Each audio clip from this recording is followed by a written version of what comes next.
Después de que un conductor ebrio nos atropellara a mi hijo de 11 años y a mí, escribí en el chat familiar, estamos en el hospital. Vivos, pero conmocionados. Ni una sola respuesta. Horas después, estaban publicando selfies del brunch de cumpleaños de mi sobrina. Nadie vino.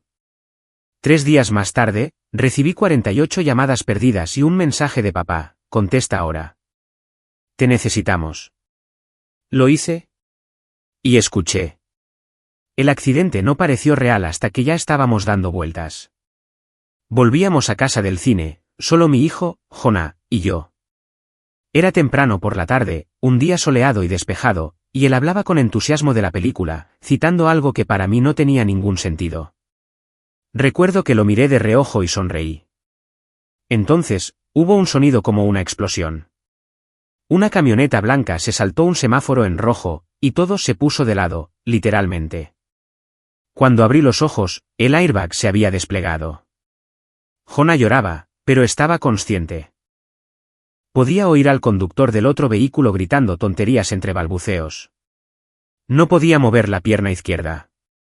Un transeúnte llamó al 911. El tipo que nos chocó apestaba a cerveza. De hecho, intentó marcharse. En el hospital, después de que confirmaran que no había nada roto, solo costillas magulladas, un esguince para Jonah y muchos cortes, finalmente cogí el teléfono. Estaba temblando. Escribí un mensaje en el chat familiar, estamos en el hospital, vivos pero conmocionados. Un conductor ebrio nos ha chocado. Informaré más tarde. El mensaje se envió, y luego, silencio. Al principio, pensé que quizás estaban todos dormidos, aunque apenas era la 1 de la tarde. Luego recordé qué día era. Mi sobrina, la hija de mi hermana Rachel, celebraba su cumpleaños dorado con un brunch 11 años el día 11 en ese carísimo local de la azotea del centro. Me habían invitado, pero dije que no, no por el brunch, sino porque trabajaba por la mañana y le había prometido a Jonah una película esa tarde. Incluso dejé un regalo 2 días antes. Así que, supuse que alguien miraría su teléfono. Alguien al menos respondería con un ¿estás bien? ¿O en qué hospital? Quizás Rachel, quizás mi madre, incluso mi padre, que normalmente revoloteaba como un helicóptero cada vez que alguien estornudaba. Pero no. Pasaron 3 horas. Jonah estaba dormido a mi lado, con un goteo intravenoso para hidratarse, y abrí Instagram por costumbre. La primera foto me golpeó como una bofetada. Mi hermana, mis padres, mis primos, todos sonriendo en una larga mesa cubierta de mimosas y globos rosas. Mi padre, con una corona de papel dorada. Mi madre, sujetando a la cumpleañera en un selfie. Mi hermano, brindando. Todos etiquetados en historias. Todos, claramente, con sus teléfonos. Cada uno de ellos había visto mi mensaje. Ninguno había respondido. Ni uno solo vino. Nadie preguntó dónde estábamos. Ni siquiera un ¿cómo está Jonah? Nos quedamos en el hospital esa noche en observación. No hablé mucho con las enfermeras ni con el médico. Seguí revisando el chat. Todavía nada. A la mañana siguiente, empezaba a sentir que quizás estaba muerta y simplemente nadie se había dado cuenta. Finalmente, nos dieron el alta sobre la 1 de la tarde del día siguiente. Jonah y yo cogimos un taxi a casa, doloridos y cansados. Hice sopa, puse los dibujos animados e intenté actuar con normalidad. Todavía no había recibido ni una sola llamada de nadie de la familia. Entonces, al tercer día, mi teléfono empezó a vibrar sin parar. 48 llamadas perdidas, todas de una persona, mi padre. Sin mensajes de voz, solo un mensaje enviado a las 6:13 de la tarde, contesta ahora. Te necesitamos. Me quedé mirándolo tanto tiempo, que Jonah tuvo que decir algo. No recuerdo que le respondí, pero llamé. Todavía esperaba algo, cualquier cosa sobre el accidente, algún tipo de preocupación. Pero en cambio, las primeras palabras que salieron de la boca de mi padre fueron algo completamente diferente. Y lo que dijo a continuación, me hizo perder el conocimiento por unos segundos. Jonah me dijo más tarde que me había desmayado allí mismo, en el suelo de la cocina. Ni siquiera me di cuenta de que me había desmayado hasta que abrí los ojos y vi la cara de Jonah justo encima de la mía, pálida y preocupada. Estaba tumbada en el suelo de la cocina, con mi teléfono zumbando en algún lugar detrás de mí. No paraba de preguntarme si estaba bien, y yo asentía una y otra vez, como si eso fuera a hacer desaparecer el peso que sentía en el pecho. Cuando por fin estuve lo suficientemente estable como para sentarme, Jonah me dio un vaso de agua y se sentó a mi lado, como si me estuviera protegiendo de algo invisible. Mi teléfono seguía iluminado sobre la mesa con un último mensaje de mi padre, corto y tajante: Michelle, contesta. Te necesitamos. Así que lo hice. Debería haber confiado en mi instinto en el momento en que oí su voz. No preocupada, ni confusa, solo impaciente. No preguntó si estábamos bien. No preguntó en qué hospital estábamos. Ni siquiera mencionó a Jonah. Fue directo al grano. Dijo que andaban cortos este mes. Las cuotas de la comunidad estaban atrasadas, y su coche necesitaba neumáticos nuevos. Luego, dijo algo sobre que Rachel necesitaba ayuda con el depósito para un viaje escolar de las niñas. Lo dijo como si fuera urgente, como si el mundo estuviera saliéndose de su eje, y yo fuera la única que pudiera detenerlo. No dije nada. Creo que no podría haber formado palabras aunque hubiera querido. Luego vino la parte que me dejó sin aliento. Dijo: no es tanto. Tú siempre ayudas. Siempre ayudas.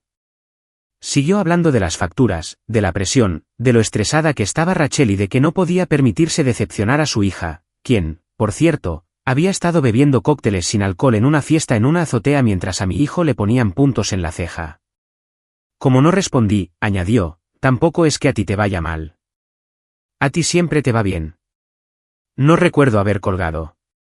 Debí de soltar el teléfono, porque lo siguiente que recuerdo es a Jonah llamándome, con su mano en mi brazo, y a mí despertando en el suelo. No lloré. No podía. Me sentía vacía, como si acabara de descubrir una verdad profunda y privada sobre mi propia vida, que había estado ahí todo el tiempo, esperando a que por fin la mirara a los ojos. Más tarde ese día, volví a abrir el chat del grupo familiar. Pasé de largo mi propio mensaje sin leer, el que les decía que estábamos en el hospital, y conté más de una docena de mensajes más del brunch. Fotos, vídeos, bromas sobre el mal baile de mi padre, una foto de grupo con todos ellos sosteniendo globos dorados. Todos tenían sus teléfonos. Todos vieron mi mensaje. Cada uno de ellos eligió ignorarlo. Se lo enseñé a Jonah. Al principio no dijo nada, luego me preguntó si creía que quizás no me habían creído. Le dije que ya no estaba segura de lo que creían. 2 días después, Rachel me escribió como si nada hubiera pasado. Me preguntó si podía cuidar de sus hijas el sábado por la noche mientras ella y su marido iban a un concierto. Dijo que estaba agotada de planificar la fiesta. Ni una mención al accidente. Ningún ¿cómo está Jonah? Solo un a la misma hora de siempre. No respondí. A la mañana siguiente, me desperté con una foto de mi madre de su factura de la luz. Sin mensaje, solo la factura, como si yo tuviera que saber qué hacer con ella. Ni siquiera me enfadé. Me quedé sentada mirándola, dándome cuenta de que este era el único tipo de mensaje que recibía de ella últimamente. Peticiones, necesidades, problemas. Nunca afecto. Esa tarde, le dije a Jonah que estaba pensando en ir a hablar con ellos mis padres en persona. Esperaba que se encogiera de hombros, que quizás preguntara por qué, pero en lugar de eso, me miró durante un largo rato y luego dijo: no tienes que ir si no quieres. Le dije que lo necesitaba, que no podía seguir cargando con ello sin decírselo a la cara. Me preguntó si podía venir. Así que ese sábado, en lugar de cuidar de mi sobrina y su hermana pequeña, Jonah y yo condujimos hasta la casa de mis padres. Y no estaba preparada para lo que me esperaba detrás de esa puerta principal. En el momento en que Jonah y yo entramos en el camino de entrada de mis padres, sentí algo en el estómago que no podía explicar. No era exactamente pavor, ni exactamente ira, solo algo pesado y definitivo, como si ya supiera que esto no iba a salir como yo esperaba. Jonah estaba sentado en silencio en el asiento del copiloto, con las manos en el regazo. Le pregunté si quería esperar en el coche. Negó con la cabeza. Mi madre abrió la puerta como si no esperara a nadie, a pesar de que había enviado un mensaje esa mañana. No dijo hola, solo miró a Jonah, luego se dio la vuelta y volvió a entrar. La seguimos sin que nos invitara a pasar. Mi padre estaba en el sillón reclinable, medio viendo un canal de deportes. No se levantó, solo dijo sin mirarme, «¿Entonces, lo trajiste o no?» Me quedé allí un segundo antes de responder. ¿Traer qué? El dinero, dijo. ¿Recibiste el mensaje? Eso fue todo. Ni un «¿cómo estás?» Ni un «¿cómo está Jonah?» Solo el seguimiento de una exigencia. Le dije que no venía con dinero. Dije que no entendía cómo podían leer ese mensaje, el que envié desde el hospital, donde su nieto estaba magullado y vendado, y ni siquiera responder. Les dije que me había dolido profundamente, que no esperaba un desfile, pero tampoco esperaba la nada. Mi madre finalmente se sentó frente a mí y cruzó las piernas, como si se preparara para dar un sermón. Vimos el mensaje, dijo. Pero, Michelle, lo hiciste sonar mucho peor de lo que realmente fue. Le dije, ¿crees que no fue lo suficientemente grave? Hemos visto cosas peores, respondió secamente. Ambos estáis en casa. ¿Estáis bien? Si hubiera sido grave, alguien nos habría llamado directamente. Entonces mi padre intervino. Y de todos modos, era el día del cumpleaños de Olivia. Rachel trabajó muy duro para organizarlo todo. No puedes esperar que lo dejemos todo por un simple rozón. Un simple rozón. Así es como lo describió. Como si hubiéramos chocado con un carrito de la compra, no como si nos hubiera atropellado un conductor ebrio que se saltó un semáforo en rojo e intentó darse a la fuga mientras mi hijo gritaba. Les dije que no se trataba solo del accidente. Era el silencio. La forma en que continuaron como si no existiéramos. La forma en que celebraron mientras yo miraba la sangre en la camisa de mi hijo. Que si los papeles se hubieran invertido, si Rachel hubiera sido la que estaba en urgencias con sus hijas, sabía perfectamente que yo habría estado allí, sin dudarlo. En ese momento, Rachel entró desde la cocina con una copa de vino y dijo, «Siempre haces que todo gire en torno a ti». Me volví hacia ella. Estaba en el hospital. Se encogió de hombros. Y ahora no lo estás. Jonah estaba de pie a mi lado, apretando mi mano más fuerte de lo habitual. Lo miré, luego volví a mirarlos a ellos y dije que no podía más. No podía seguir siendo la que daba, y no recibía nada más que silencio o culpa a cambio. Dije que había terminado de fingir que esto era una relación bidireccional. No lo era.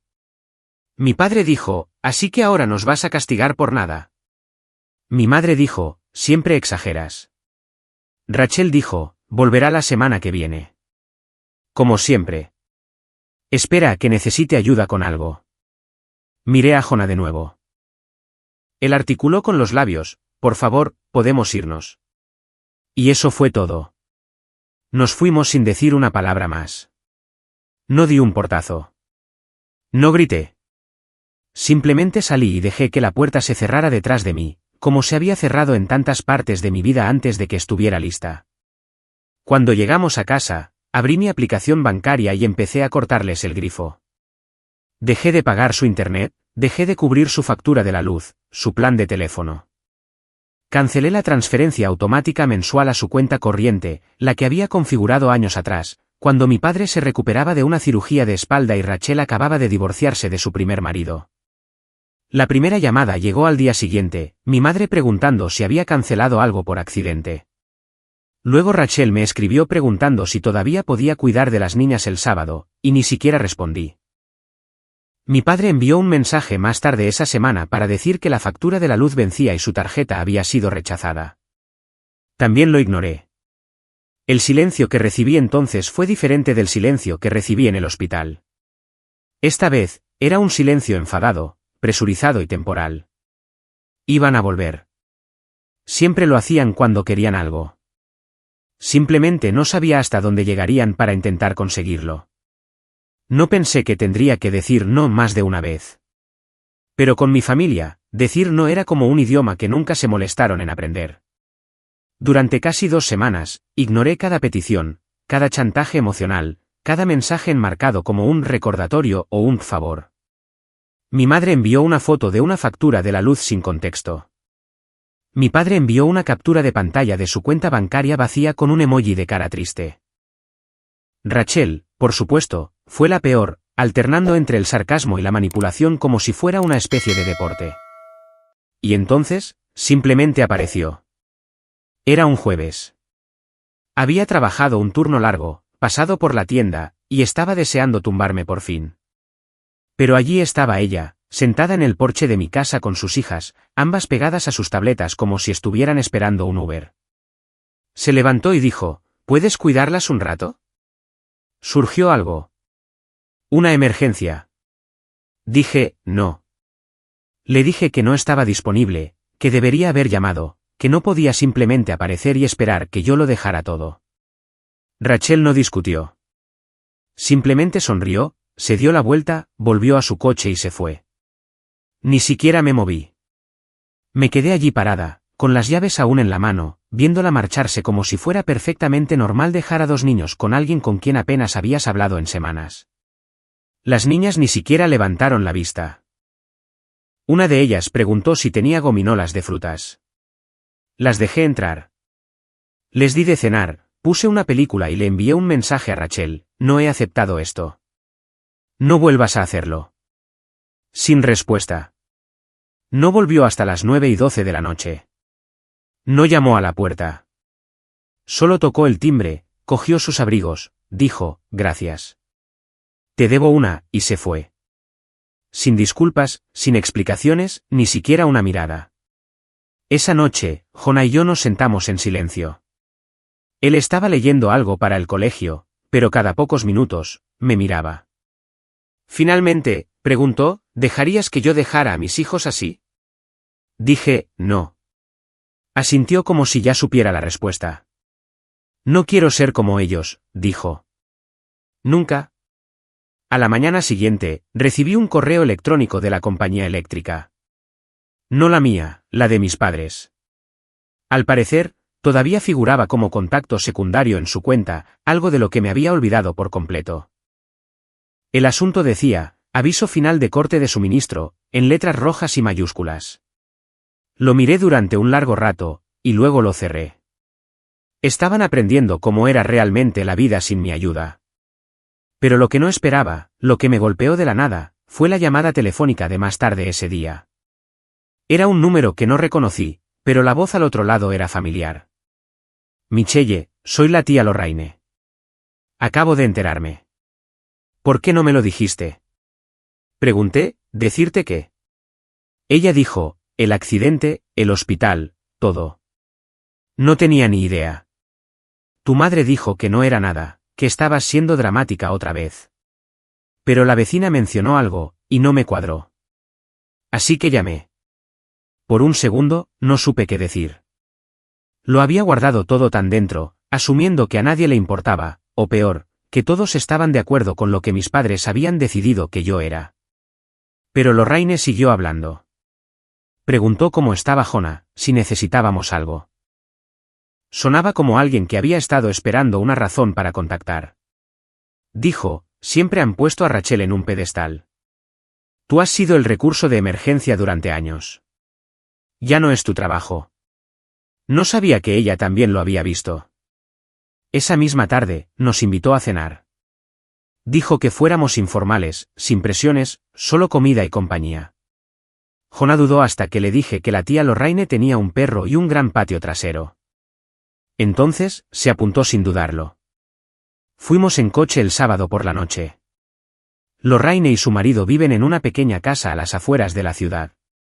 Nada lujoso, pero se sentía como un planeta diferente en comparación con la de mis padres. Sin tensión, sin miradas frías, sin esperar a que te pidieran algo. Comimos espaguetis y pan de ajo. Jonah jugó a la pelota con su perro en el patio mientras Lorraine me preguntaba por el trabajo, por cómo estaba realmente. Ni una sola vez mencionó el dinero, los favores o el pasado. Simplemente escuchó. De camino a casa, Jonah dijo, son diferentes. A ellos sí que les gustamos. Dije, creo que sí. Y por primera vez en mucho tiempo, sentí que por fin había salido del papel en el que había estado atrapada. La responsable, la que arreglaba todo, el plan de respaldo emocional. Por una vez, no me estaban utilizando. Simplemente me estaban viendo. El día después de la cena en casa de la tía Lorraine, me desperté con algo que no había sentido en mucho tiempo, quietud. No del tipo vacío. Del tipo que te llena cuando te han quitado un peso de encima. Pero el silencio, cuando se trata de gente como mi familia, nunca permanece en calma por mucho tiempo. Para el lunes, los mensajes de texto comenzaron de nuevo. Mi madre envió una foto de su botiquín y escribió: «Se están acabando. ¿Puedes comprar esto?». Mi padre envió un mensaje que solo decía: «Hipoteca vencida. Avísame». Y Rachel tuvo el descaro de enviarme una nota de voz que comenzaba con: «Mira, sé que sigues estando rara, pero ¿puedes cuidar de las niñas este fin de semana o no?». Nadie preguntó cómo estaba. Ni una sola vez. No preguntaron por Jonah. No mencionaron el hospital, el accidente, el silencio. Lo único que querían saber era qué podía seguir haciendo por ellos. Esa era la moneda de cambio, mi utilidad. Así que no respondí. Le preparé el desayuno a Jonah, lo llevé al colegio, trabajé un turno doble. Volví a casa, regué las plantas de nuestro pequeño balcón e ignoré mi teléfono como si estuviera envenenado. Pasaron exactamente 5 días antes de que alguien perdiera la paciencia. Y, por supuesto, fue Rachel. Apareció de nuevo. Esta vez, estaba enfadada. No un enfado teatral, al estilo de Rachel, no con suspiros y poniendo los ojos en blanco como de costumbre, sino una ira hirviente, real. Estaba esperando junto a mi puerta, con los brazos cruzados y el rostro tenso. Salí y le dije que no estaba de humor. Ella dijo: «No puedes hacer esto. No puedes simplemente desaparecer». No dije nada. Ella continuó: «Mamá y papá apenas se mantienen a flote. Olivia llora porque cree que la odias, y ahora yo soy la mala porque tú has decidido tener una especie de crisis de la mediana edad». Dije con calma: «Casi pierdo a mi hijo». Ni siquiera parpadeó. «No lo perdiste», dijo. «Así que deja de actuar como si lo hubieras hecho». ¿Crees que eres la única con problemas? Todo el mundo pasa por algo. Tú simplemente lo has convertido en un espectáculo. Le pregunté qué quería exactamente de mí. Dijo: «Quiero a mi hermana de vuelta. La que antes se preocupaba. La que no ponía las cosas difíciles». La miré durante un largo rato. Y luego dije: «No me echas de menos a mí. Echas de menos las cosas que hacía por ti». No respondió a eso. Simplemente se fue. Sin disculpas. Sin cambios. Como siempre. Pero 2 días después, las cosas empeoraron. Recibí una llamada en el trabajo. Era del administrador de la propiedad del vecindario de mis padres. Al parecer, mi padre me había puesto como garante secundario en la cuenta de la comunidad de propietarios sin decírmelo. Y ahora amenazaban con emprender acciones legales si no se pagaba el saldo pendiente. Casi $1.800. Llamé a mi padre. No contestó. Luego recibí un mensaje: «No pensé que te importaría. Siempre lo cubres tú». Sin explicaciones, sin avisos, solo la suposición de que haría lo que siempre hacía: arreglarlo. Y fue entonces cuando me di cuenta. No estaban tratando de herirme. No deliberadamente. No me odiaban. Simplemente no me veían. Veían una cartera, una niñera, una madre de repuesto para los hijos de Rachel, alguien que siempre estaría ahí porque siempre lo había estado. No lloré esa noche. Pensé que lo haría, pero no. Simplemente me senté en la mesa de la cocina mientras Jonah hacía sus deberes y, en silencio, me eliminé de cada cuenta, de cada responsabilidad compartida, de cada contacto, por si acaso para el que me habían utilizado. Servicios públicos, comunidad de propietarios, incluso el contacto de emergencia en su farmacia, fuera. Y se dieron cuenta. Al día siguiente, mi padre dejó un mensaje de voz: «¿De verdad le estás haciendo esto a tu familia?». Luego vinieron la culpa, las amenazas. Rachel envió un mensaje que decía: «Espero que estés orgullosa. Cuando mamá se ponga enferma de nuevo, no te molestes en aparecer». No respondí. En su lugar, ese fin de semana, llevé a Jonah a casa de Lorraine de nuevo. Hicimos hamburguesas a la parrilla.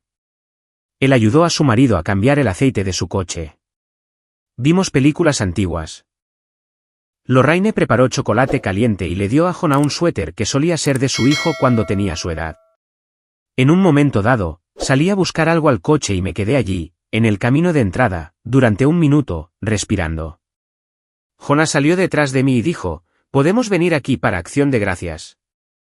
Me volví hacia él. «¿Estás seguro?» Asintió. «Aquí es más tranquilo. Ahora me gusta la tranquilidad». Fue la primera vez que me di cuenta de cuánto le había afectado todo. No solo el accidente, sino la familia, la forma en que nos agotaban como si fuera normal. Nos quedamos hasta tarde esa noche, y mientras nos íbamos, Lorraine me entregó un pequeño sobre. Dentro había una nota escrita a mano, «Nadie decide tu valor más que tú. Yo te veo. Y Jonah también». No me debía nada. No intentaba controlarme. No intentaba culparme ni utilizarme. Simplemente estaba eligiendo preocuparse. Y por una vez, dejé que alguien se preocupara sin sospechas, sin esperar el precio. Ese fue el comienzo de algo real. Algo que mi familia nunca ofreció, pero que alguien de fuera me había dado, sin pedir nada a cambio. El chat del grupo familiar se iluminó 2 días antes de Acción de Gracias. Rachel escribió, «Cena en casa de mamá y papá a las 4 de la tarde. Sigues haciendo tú el pastel de calabaza, ¿verdad, Michelle?» Mi madre intervino, «No te olvides de la nata montada esta vez». Los niños se decepcionaron el año pasado. Sin saludo, sin un vienes. Ni siquiera una mención de lo que había sucedido en el último mes. Era como si nada de ello hubiera ocurrido. El hospital, los mensajes ignorados, las consecuencias, la herida de Jonah, Rachel dejándome a sus hijos como un paquete en la puerta. Y sin embargo, de alguna manera, todavía se esperaba que yo apareciera con el postre, como un reloj. No respondí. No horneé un pastel. Ni siquiera volví a abrir el chat del grupo. El día de Acción de Gracias, Jonah y yo nos subimos al coche y condujimos hasta la casa de la tía Lorraine. Ella había preparado toda la comida desde cero. Pavó, relleno, batatas con los malvaviscos ligeramente quemados, a Jonah le encantó esa parte, y pastel de pacanas en lugar de calabaza. La mesa no estaba decorada como si saliera de una revista, sin centros de mesa ni tarjetas de sitio. Solo comida, calidez y gente que realmente preguntaba cómo estábamos. Su hija, a quien apenas conocía antes de todo esto, sacó una caja de adornos antiguos y le pidió a Jonah que la ayudara a colgarlos en el árbol. Él sonrió como si le acabaran de dar un billete de lotería premiado. Su marido me sirvió una copa de vino y dijo, «Simplemente nos alegramos de que estéis aquí. Eso es todo. Sin culpa, sin condiciones, solo alegría». A mitad de la cena, miré mi teléfono por costumbre. Allí estaba de nuevo el chat del grupo. Mi madre había publicado una foto de la mesa de la cena en su casa. Todos reunidos, platos llenos, velas encendidas. Y luego, justo después, otro mensaje de Rachel, ¿así que de verdad no vienes? ¿Ni siquiera un mensaje? Vaya. Un minuto después, podrías haber enviado al menos el pastel. Luego, silencio de nuevo. Puse el teléfono boca abajo sobre la mesa y lo dejé allí. Esa noche, mientras volvíamos a casa, Jonah preguntó, ¿crees que alguna vez entenderán por qué no vinimos? Dije, quizás, pero no creo que les importe lo suficiente como para intentarlo. Y él simplemente asintió, mirando por la ventana. No pasa nada. Este ha sido mejor de todos modos. Tenía razón. Fue mejor. No perfecto, no lujoso, pero mejor en lo que importaba. En el tipo de mejor que se sentía seguro y real. Unos días después, Lorraine me escribió preguntando si teníamos planes para Nochebuena. Escribió, sin presiones, pero nos encantaría teneros de nuevo. Viene la familia y tengo un jamón con tu nombre. No era una exigencia. No estaba envuelto en culpa. Era solo una puerta abierta. Dije que sí. La Nochebuena fue algo que no había sentido en años, alegre sin la actuación. Lorraine tenía un calcetín para Jonah con su nombre bordado. Dentro había pequeños regalos, calcetines, aperitivos y un par de auriculares nuevos. Parecía sorprendido, como si no pudiera creer que alguien se acordara de él con tanto detalle. Mi calcetín tenía una foto enmarcada, una que Lorraine había impreso ella misma. Éramos Jonah y yo en su casa, de la segunda cena que habíamos tenido allí. Ambos nos reíamos de algo, ni siquiera recuerdo de qué. Debajo de la foto había una pequeña cita que había escrito a mano: la familia no es a quien naces, es quien aparece cuando importa. Ese marco cuelga ahora en nuestro pasillo. Unas semanas después, Rachel envió un mensaje largo. El tono era diferente esta vez, más frío, más definitivo. Dijo que yo había tomado mi decisión y que no debería esperar que me incluyeran en cosas de familia en el futuro. Terminó con: mamá y papá están desconsolados.